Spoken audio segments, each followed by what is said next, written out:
ఈ మధ్య కాలంలో వైఎస్ఆర్సీపీ పార్టీ వాళ్ళు ఫామ్ 13A గురించి హైకోర్టులో కేసు వేయడం జరిగింది. సో హైకోర్టు దానికి ఒక జడ్జ్మెంట్ ఇచ్చింది. అండ్ ఆ జడ్జ్మెంట్ని ఛాలెంజ్ చేసుకుంటూ వీళ్ళు సుప్రీంకోర్టుకి వెళ్ళారు.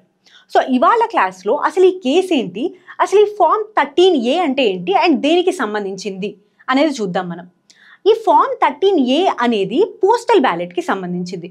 అసలు పోస్టల్ బ్యాలెట్ అంటే ఏంటి అంటే ఎవరైనా సరే సర్వీస్ ఓటర్స్ ఉంటారు లేదా యాబ్సెంటీ ఓటర్స్ అంటారు, వాళ్ళకి కానీ ఎవరైనా సరే ఎలక్షన్ డ్యూటీలో ఉండేటటువంటి ఓటర్స్ ఉంటారు అండ్ ఇంకా దానితో పాటు ప్రివెంటివ్ డిటెన్షన్లో ఉన్న ఓటర్స్ ఉంటారు. ఈ 4 కేటగిరీస్ ఆఫ్ ఓటర్స్కి పోస్టల్ బ్యాలెట్ అవకాశం అనేది ఉంటుంది. ఇప్పుడు ఈ యాబ్సెంటీ ఓటర్స్ అంటే ఎవరు అంటే ఎవరైనా ఓటర్స్ 80 years పైబడిన ఏజ్ ఉన్నా లేదా వాళ్ళకి ఏదైనా డిజబిలిటీస్ బెంచ్ మార్క్ డిజబిలిటీస్లో ఏదైనా ఉన్నా సరే వాళ్ళని యాబ్సెంటీ ఓటర్స్ అంటారు. అండ్ ఇంకా ఇప్పుడు సర్వీస్ ఓటర్స్ అంటే ఎవరో చూద్దాం మనం.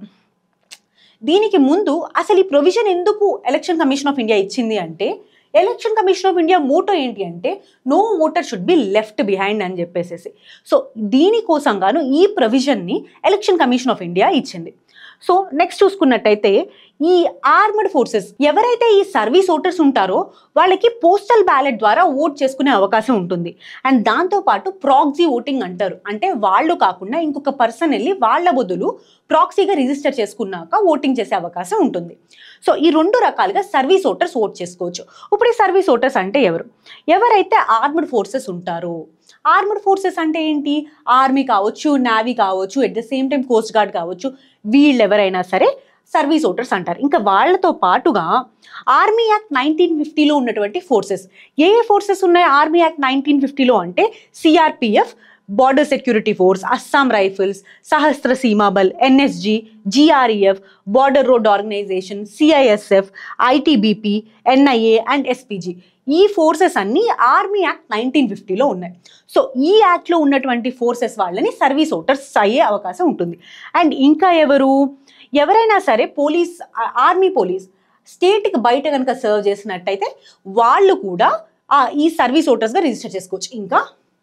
ఇంకా వీరే కాకుండా గవర్నమెంట్ ఆఫ్ ఇండియా నుంచి ఎక్స్టర్నల్గా అంటే మినిస్ట్రీ ఆఫ్ ఎక్స్టర్నల్ అఫైర్స్ ద్వారా కానివ్వండి, కంట్రీ బయట ఎవరైతే పనిచేస్తున్నారో సర్వీస్ చేస్తున్నారో వాళ్ళు, ఇంకా ఎవరైతే ఆర్మీ ఆఫీసర్స్ ఉంటారో వాళ్ళ స్పౌసెస్, వాళ్ళ వైఫ్స్ కానీ ఎవరైనా సరే వాళ్ళతో పాటు రిసైడ్ అవుతున్నట్టయితే వాళ్ళకు కూడా సర్వీస్ ఓటర్గా తీసుకునే అవకాశం ఉంటుంది. సో వీళ్ళందరినీ సర్వీస్ ఓటర్స్గా కేటగరైజ్ చేస్తాం కదా. ఇప్పుడు ఈ ఫామ్ 13A అంటే ఏంటో చూద్దాం మనం. అండ్ అసలు ఈ పోస్టల్ బ్యాలెట్ అనేది ఎలా జరుగుతుంది ఇక్కడ చూసుకున్నట్టయితే నెక్స్ట్ ఇది ఫామ్ 13, ఇది ఫామ్ 13A. ఈ ఫామ్ 13లో జనరల్గా ఇది ఒక రిక్వెస్ట్ లెటర్ అనమాట. అంటే నేను పోస్టల్ బ్యాలెట్ వేయాలనుకుంటున్నాను, సో నాకు ఎలక్టోరల్ బ్యాలెట్ పేపర్స్ని పంపండి అని చెప్పేసి అడిగేటటువంటిది ఈ ఫామ్ 13. సో ఇందులో జనరల్గా ఎవరు అడుగుతున్నారు and at the same time ఎవరు ఆ రిటర్నింగ్ ఆఫీసర్ ఉన్నారు, ఇలాంటివి ఈ ఫామ్ 13లో ఉంటాయి. సో ఎప్పుడైతే ఈ ఫామ్ 13ని పూర్తిగా ఫిలప్ చేసి రిటర్నింగ్ ఆఫీసర్కి పంపిస్తారో అప్పుడు వాళ్ళు బ్యాలెట్, ఈ పోస్టల్ బ్యాలెట్ ఏదైతే ఉంటుందో ఈ పోస్టల్ బ్యాలెట్తో పాటు ఈ ఫామ్ 13Aని కూడా పంపిస్తారు. సో ఈ పోస్టల్ బ్యాలెట్లో మనకి ఏ పర్సన్ కావాలి అనేది మన ప్రిఫరెన్స్ బట్టి ఓట్ చేసుకోవడం జరుగుతుంది కదా.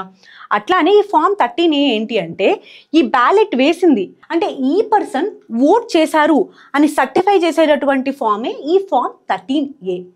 ఇందులో ఈ పర్సన్ ఓట్ వేశారు అని చెప్పేసేసి అండ్ ఇక్కడ రిటర్నింగ్ ఆఫీసర్ యొక్క సంతకం ఉంటుంది. అండ్ ఈ ఫామ్ 13Aలో ఇక్కడ సంతకం ఉండడం చాలా ఇంపార్టెంట్. ఎందుకంటే conduct of election rules, conduct of election rules కింద, కాండక్ట్ ఆఫ్ ఎలక్షన్ రూల్స్ 1961 కింద రూల్ నెంబర్ 54 A4 కదా సార్, అంతేనా, A4 ఈ రూల్ కింద